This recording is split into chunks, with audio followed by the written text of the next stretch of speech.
하나님 말씀 사사기 6장 12절입니다. 여호와의 사자가 기드온에게 나타나 이르되 큰 용사여 여호와께서 너와 함께 계시도다 하매. 아멘. 큰 용사여. 우리가 삶은 우리가 인생을 살아갈 때 인생도 치열한 경쟁의 시대의 그 삶 자체입니다. 내가 얼마나 노력하고 애쓰느냐에 따라 인생의 성공의 결과가 주어질 수 있으니까요. 최선을 다해서 열심을 다해서 자에게 맡겨진 모든 일에 힘쓰고 그럼에도 불구하고 애쓰고 노력한다면 그 결과는 성공으로 가는데 많은 좋은 밑거름이 되지 않을까, 그래서 좋은 것을 얻지 않을까 생각해 봅니다. 그러므로 우리도 세상을 살아갈 때 대단히 애쓰시고 자신에게 맡겨진 모든 일에 최선을 다하셔야 합니다. 이것은 의인이기 때문이 보다는 삶을 살아가는 사람이기 때문입니다. 그래서 우리도 사람으로서 하나님께서 역사하시는 그 세상 속에 최선을 다해서 성공하는 그 길을 애쓰고 노력하며 가야 될 줄 믿습니다. 그러나 또 하나는 뭐냐면 우리는 또 하나의 큰 권리를 가진 자로서 의무가 책임이 있다는 거예요. 바로 세상의 삶을 살아가지만 우리는 그 삶 자체가 이미 복이 넘치는 복된 삶이라는 겁니다. 이 복된 삶을 우리가 살아가려고 애쓰셔야 합니다. 곧 누구나 인생의 삶 속에 최선을 다하듯이 복된 삶을 살아가는 의인은 그 복된 삶을 살기 위해 최선을 다해야 한다는 얘기가 되는 거죠. 우리는 곧잘 읽기 이해합니다. 삶은 복된 삶의, 의인의 삶의 영적인 전쟁터다. 이런 얘기를 우리가 자주 듣게 됩니다. 그만큼 삶 자체, 인생을 살아갈 때도 최선을 다해 살듯이 우리가 복된 삶은 최선을 다하는데 영적인 최선을 다하여야 한다는 믿음의 삶을 살아가야 된다는 노력과 애씀이 절대적이다라는 표현을 이루기 위해서 우리가 전쟁터다, 영적인 전쟁터다라고 합니다. 사사기는 우리가 알듯이 이스라엘 백성들이 이제 가나안 땅 약속의 땅에 들어와서 하나님의 명령을 무시하고 그들의 그 민족들과 협력해서 그들에게 농사를 짓고 살아갈 수 있는 정착민으로서의 지혜를 배우기 위해, 왜냐하면 그들은 40년 동안 이민족이었잖아요. 이동하는 삶을 살았던 거예요. 그러니까 정착이라는 개념을 잘 모르는 거죠. 농사를 짓는 것도 모르는 거죠.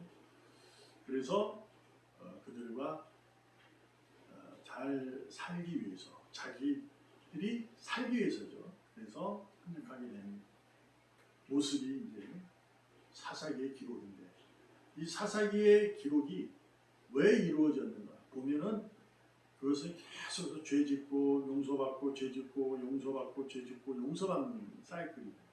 그 이유는 뭐냐면 하나님께서 분명히 그 땅에 들어가면 모든 민족을 다 없애라. 남녀노소 할 거 없다. 심지어 가축까지도 죽여라. 라는 명령을 그들이 무시했기 때문입니다. 그래서 그러한 반복되는 일을 하게 되죠. 그래서 사사기가 이제 하나님의 특별히 명령을 받아 힘들 때, 고난당할 때 평안을 주기 위해서 하나님 쓰시는 내용들이죠.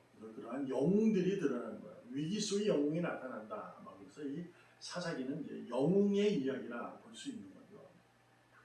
그 중에 오늘 6장은 기드온의 얘기입니다. 우리 기드온은 300명의 군사를 내리고 10만 명이 되는 블레셋 군인을 다 물리쳤던 그런 아주 큰 용사. 그래서 오늘 큰 용사라고 부를 때 그렇게 이해가 되는 겁니다.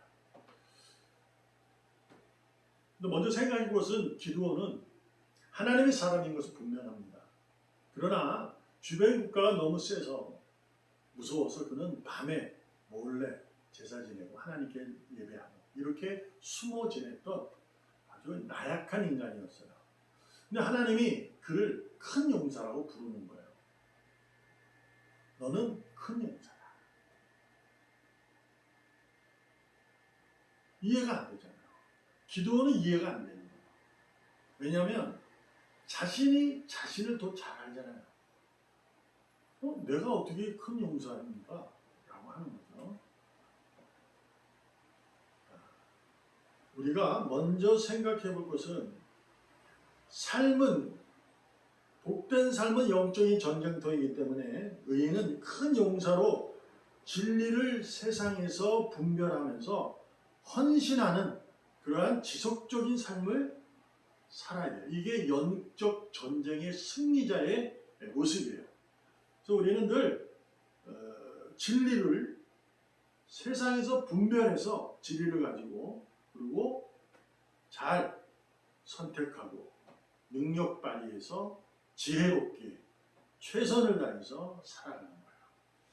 그때 하나님이 너는 큰 용사다 이렇게 얘기하는 거죠. 그래서 우리가 큰 용사라는 것은 믿음의 생활로만, 그러니까 즉 교회의 생활로 이해만 하면 안 됩니다. 우리 한국교회가 가진 그러한 아픔이죠.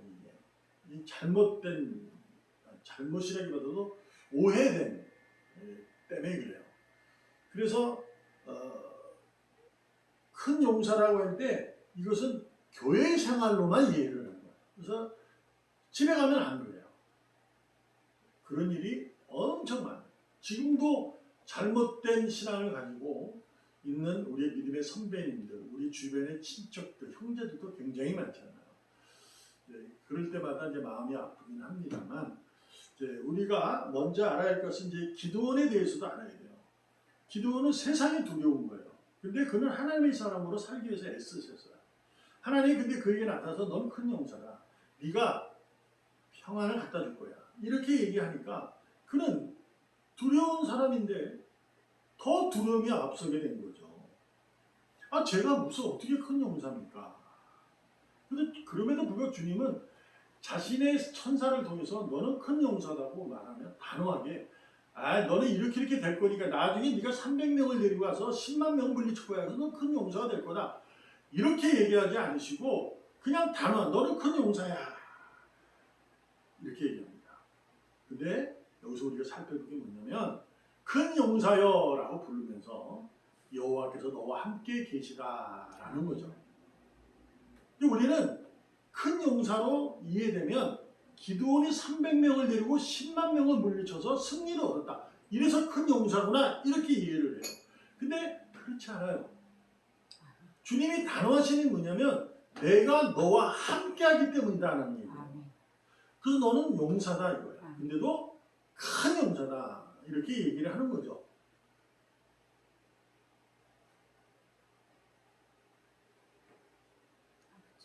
여러분과 저도 알잖아요. 우리는 스스로 세상에 대해서 약한 존재입니다. 세상에 대해서 최선을 다해서 무언가를 이렇게 이루지 않으면 완전히 쓰러지는 존재예요. 이길 수 없는 존재입니다. 세상에 대해서도. 근데 거기에 악마들, 사탄들의 유혹에는 너무나도 약한 존재예요.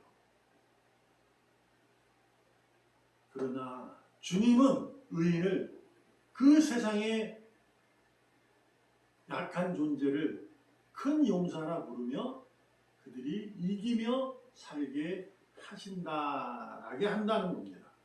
왜냐하면 하나님은 우리를 부르실 때 너는 내와 함께하니 너는 보배롭고 존귀하다라고 하는 거예요.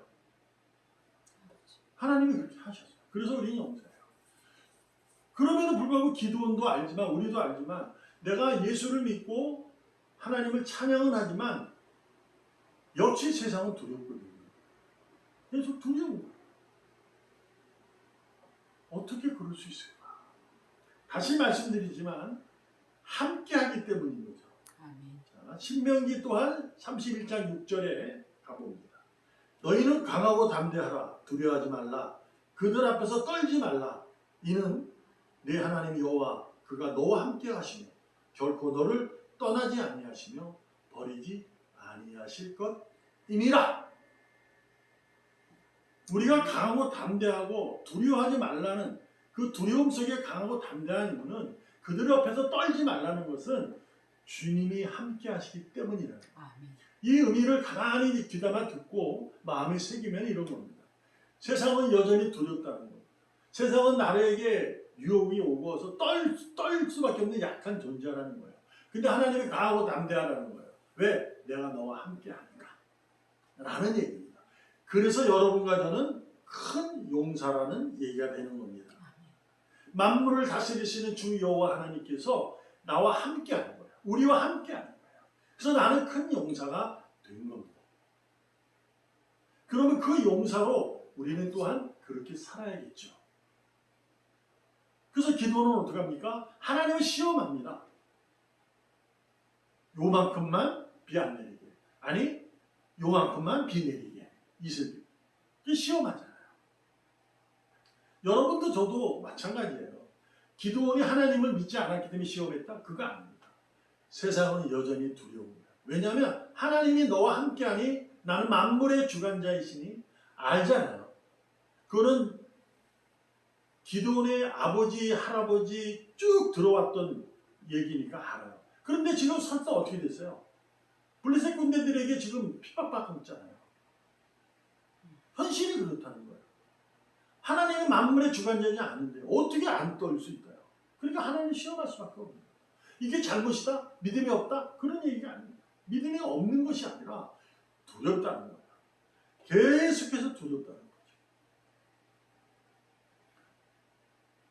그래서 오늘도 우리는 세상이 두려워 약한 존재이지만 오늘도 하나님이 내게 큰 용사라고 부르시는 거죠. 나와 함께 하시기 때문에. 그러므로 세상을 눈을 돌리면 내 앞에 보이는 여리고성이나 요단강이나 골리앗이나 그 가운데서 하늘의 평안을 바라보기 바랍니다. 아멘. 세상이 주는 평안은 여리고성은 이미 무너져 있어야 되고 요단강도 갈라져 있어야 되고 골리앗이 넘어진 상태가 되어야 합니다. 그러나 여전히 그들은 우리 눈앞에 뻐젓하게 서 있어요. 기도원에게도 눈앞에 핍박이 박해가 여전히 있는 겁니다. 그때 세상이 주는 평안은 그들이 내게 평안을 줘야 한다고 믿지만 그 믿음을 그에 대한 그런 것을 버리시고 하늘의 평안을 세상이 주는 평안과 다른 그 온전하신 평안을 사모하면서 그것을 가지시고 이 두려운 세상을 그 앞에 떨지 마시고 강하고 담대하게 이 영적 전쟁터에서 복된 삶을 살아가야 될 줄로 믿습니다. 아멘. 말씀을 맺으려 합니다. 여러분과 저에게 하나님은 이렇게 부르십니다. 너는 내게 큰 용사다. 그러니 세상 앞에 두려워하지 말고 떨지 마라. 내가 내게 주어진 모든 환경, 상황 속에서 내가 허락한 그 환경 속에서 복된 삶을 힘있게, 용기 있게 누구보다도 더 애쓰고 노력하며 살아가라. 축복하실 줄 믿습니다. 아멘. 이 축복으로 진짜 복된 삶을 매일 살아가기를 주님의 이름으로 전심을 다해서 축복합니다. 아멘. 기도합니다. 살아계신 하나님 감사합니다. 오늘도 세상이 두렵고 그 두려움으로 떨지만 주님이 함께함으로 우리는 큰 용사임을 믿습니다. 아멘. 그 믿음으로 복된 삶을 살아가게 하여 주시옵소서. 아멘. 용기 있게 살아가게 하여 주시옵소서. 최선을 다해 살아가게 하여 주시옵소서. 아멘. 기도와 말씀을 매일 주님과 만남으로 아버지. 진리 안에서 승리의 삶을 살게 하여 주시옵소서. 아멘. 살아계시는 예수님의 이름으로 감사하며 기도합니다. 아멘. 아멘.